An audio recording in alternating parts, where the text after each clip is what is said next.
Today we are installing 27 spline chromoly shafts on a Dana 30 with Spartan Locker. I've already installed the U-joints. If you don't know how to do that, you might not want to do this job, but if you have confidence in yourself, you can look up a how-to video on how to install a U-joint. But I've gone ahead and done that. I got this kit from East Coast Gear Supply for 525 bucks. That includes the U-joints. That was the best deal I could find online. You're gonna need about 1.5 quarts of diff fluid. I got 2 quarts of 75/90 full synthetic, and I got the Dana 30 Spartan Locker off eBay. I want to say for 240 bucks. Instruction manuals suck, hence why I'm making this video. And that should be everything it comes with.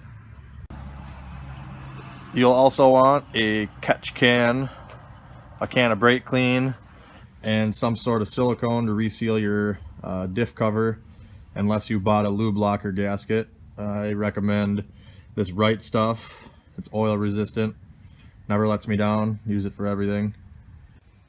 First step is going to be cracking the lug nuts loose on both of your steer wheels. Next step is jack up the front axle and support it with jack stands. Now completely remove both front wheels. Now I'm doing this in 40-degree temperatures, so if you're doing it in a colder climate like I am, you might want to put the blow heater aimed at the differential for a little bit just to warm up the oil so it flows out better, so you're not waiting a whole week for all that thick oil to drain out. And while we're doing that, we're going to remove the cotter pins for the axle shaft nut. Now we're going to take a 36mm socket to get the axle shaft nut off. You'll probably need somebody to hit the brakes for you to keep the hub from spinning, or you can maybe lodge a pry bar up between the studs so it catches on the ground, but you kind of risk bending studs that way, so best to have 2 people for this. Or if you're a loner like me, prop rod. Now we're going to remove both brake calipers. Those bolts are going to be a 1/2 inch, or if they're very rusty or muddy, they may be a 13 mil. Correction, they are a 13 mil 10.9 grade, but for some reason a 1/2 inch fits. I like to support my brake calipers with a bungee cord or some sort of mechanics wire to keep the brake line from getting stressed from the weight of the caliper. Now remove both rotors. May have to smack it with a hammer to break it free.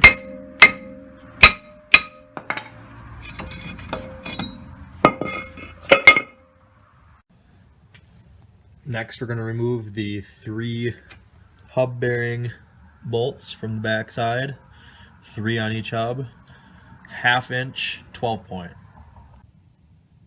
It may help to turn the wheel left to right accordingly. As you can see, the front bolts are easier to get at, well turned outward. As same with the rear if you turn the opposite direction. And if you've recently replaced your bearings like me, you should be able to give it a couple of wraps.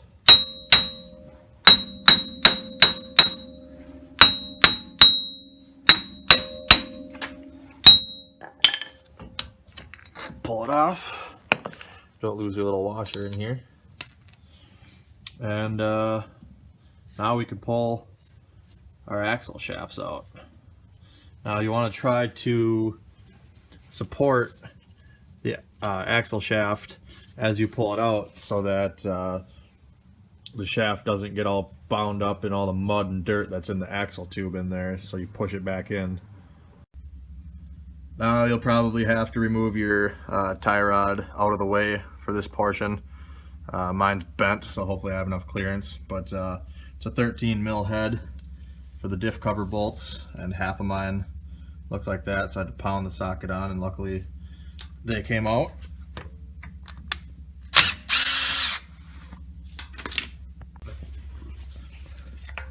Get your hammer and pry bar. I might not need the pry bar. There we go. Yum. No milk. Oh. Alright, so to remove your carrier caps, you got two 5/8 bolts on each cap, and when you remove it, make sure you keep the left one to the left and the right one to the right, and don't flip them around at all. They have to go the exact way they came out, because there's a little notch right there. So you'll really mess stuff up if you put it in the wrong way. And when you pull the carrier, be careful if there's any shims, either on this side or this side behind the bearings. If they come out, you got to put them back in the exact place they came out. So this is the hardest part apparently. The cups are in there tighter than shit. You have to really go to town on prying up and down and left and right. Try not to pry on the teeth, but the way I finally got it was get pry bar on the bolt head and start going. Get ready to catch those races. It's still gotta keep working on it for a few minutes. Right, when it's about to come out, catch it so the races don't kerplop.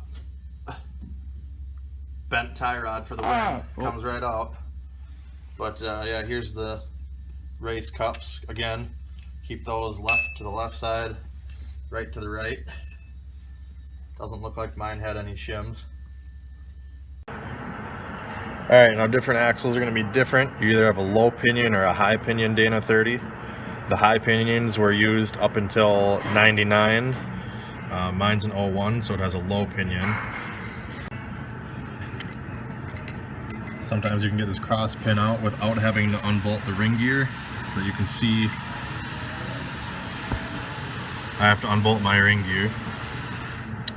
So there's this bigger hole on the other side, smaller hole. You have to take a punch and pound out the roll pin that's in there. So here's the roll pin pounded out. Now would be a good time to check your bearings as well for any pitting or scoring, and replace your bearings at this time. You can see right here there's a shim between the bearing and the carrier. So if you do replace your bearings, make sure the shims go back in where they're supposed to. Now we're going to unbolt the 10 ring gear bolts with either a 17 mil or an 11/16 socket. You may have to clamp the carrier in a vise for this. The bolts are pretty tight. I don't know if this matters or not, but I made a marking for the ring gear with paint marker showing where it used to be, so I bolted up the same way. Also, just a little fun fact, if you don't know what gear ratio you have, you can take this 4-digit number, 39 divided by 11 equals 3.545, which this is a 3.55 gear ratio. So now you can drive the cross pin out. You might have to tap it with the hammer a little bit. Should come out either direction.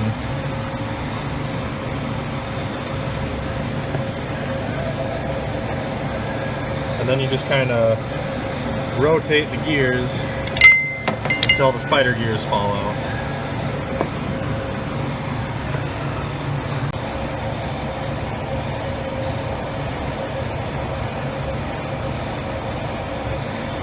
You may have to get a pry bar or a screwdriver and pry up on the carrier spider gears.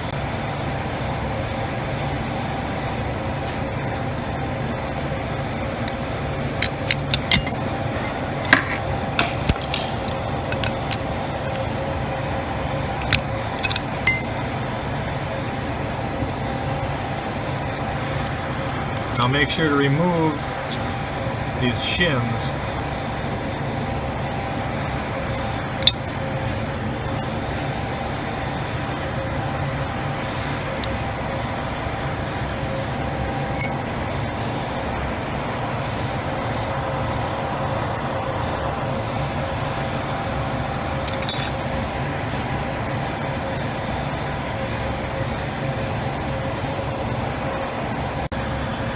Now if you're doing an Aussie or a lock-rite locker, you may have to reuse the shims.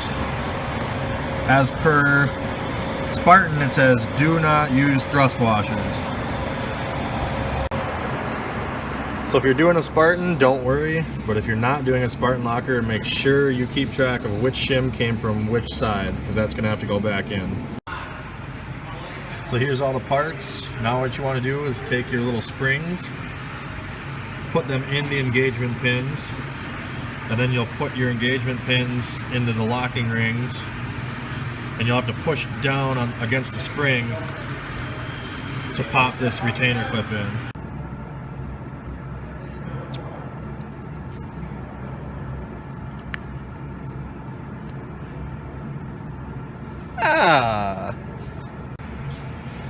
I'm going to take a little bit of grease and apply it on the surface here, as well as around on the teeth, so it has a little bit of lube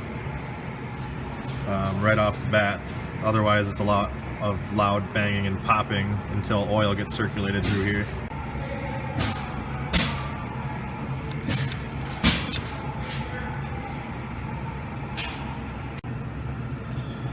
Just like that. Now with the smooth part of the locking ring, take this ring, drop it in that way. You may have to snip the retaining wires so that this will fit in the carrier. Now use the two remaining pieces and do the same thing on that side. 3 pieces in place. As stated before, the instructions suck. It shows to install the upper portion first, and if you look at the cutout, it's not shaped that way. You actually have to put the locking ring towards the carrier surface, or the ring gear surface, in first, and then that one. So now we're going to put the new forged cross pin back in.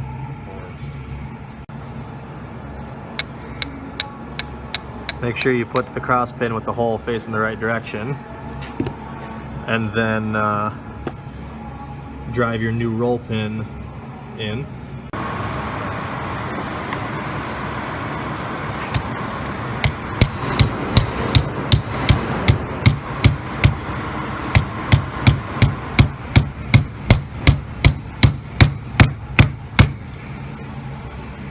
Till it bottoms out. Now remove all of your retainer wires.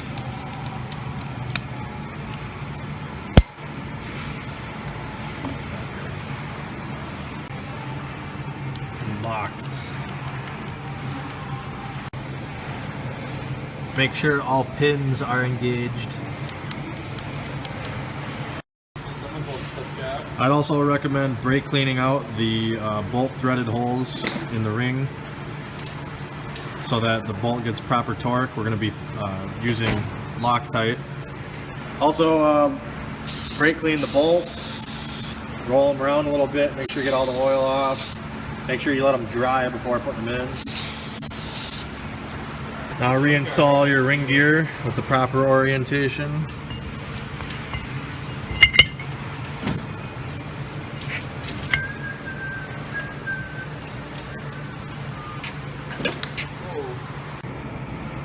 Alright, now all the bolts are dry. I'm going to put a drop of blue Loctite on each one. I strongly recommend not using red Loctite. You'll probably never get the bolts back out. And then install all bolts hand tight. Alright, now we're back over at the vise. We're going to torque them in a cross pattern. I'm finding 2 different specs on these. Some people say 55 foot-pounds, some people say 70 to 90. I'm going to start at 55, see how it feels. My torque wrench on this one anyway only goes up to 75, so we'll see. Alright, there's 55. I'm going to try 75 just to be a happy medium. All bolts are torqued to 75 now. Loctite on there.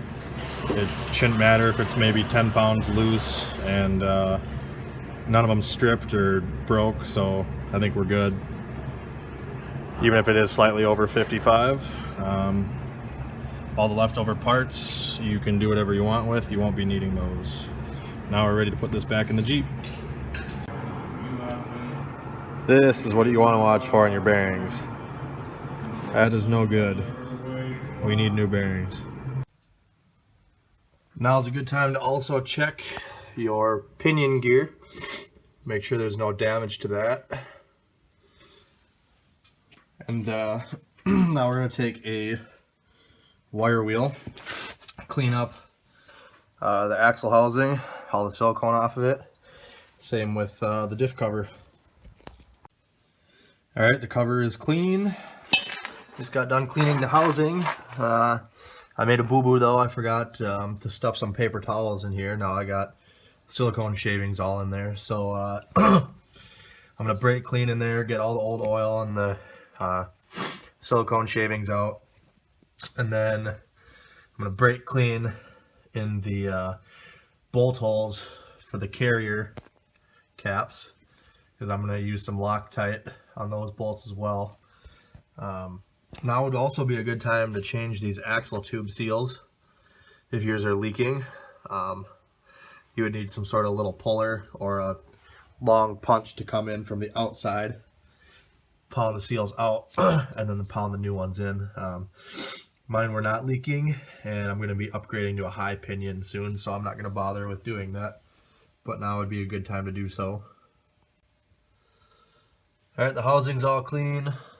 Make sure you get all the bearing surfaces all clean.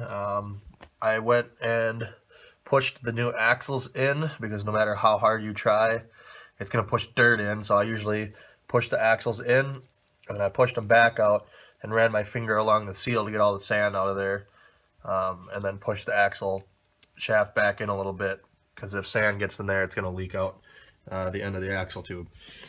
I cleaned the threads of the bolts for Loctite, cleaned the caps. Remember, making sure that this little groove faces towards the center of the diff. And I was cleaning the races, and as you can see right there, there's a little mark on the race which matches the junk roller right there. So should be getting a bearing and race kit, but like I said, I'm going to be getting a new axle pretty soon, so I'm just going to slap this in and run it for now. So we're going to go ahead and set the carrier back in, making sure to put the bearing races on the proper side, set it in there, put the caps on, put thread lock on the bolts, and start them by hand. Now if your carrier was a pain in the butt to get out like mine was, you'll probably have to tap the bearing races, alternate side to side, tapping it back in to the carrier while moving it up and down to make sure that the teeth are lashed properly. You'll hear when you're hitting it with the hammer, it sounds more solid once it bottoms out, and you'll notice that there's no gap right here where the bearing race meets the housing. That's how you know it's in all the way. So now we're going to put the caps back on, again with some blue Loctite on the threads of the bolts. Remember, small groove faces towards center of carrier.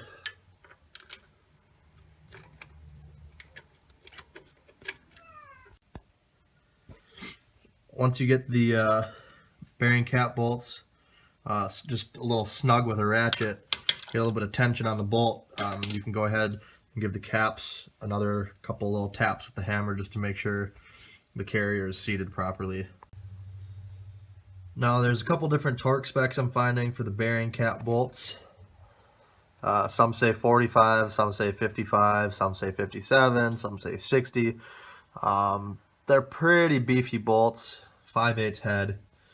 And I know that 5/8 head bolts on a Chevy 350, you can torque the head bolts down to like 80 or 90. So I know they can take a higher number, so I'm just going to go ahead and torque these to 60, be on the higher end to be safe. Alright, now I'm going to take this Right Stuff gasket maker, and I'm going to go around all the inside of the bolt holes. And I'm going to go one step further. I usually go around the bolt holes as well. You don't have to do that.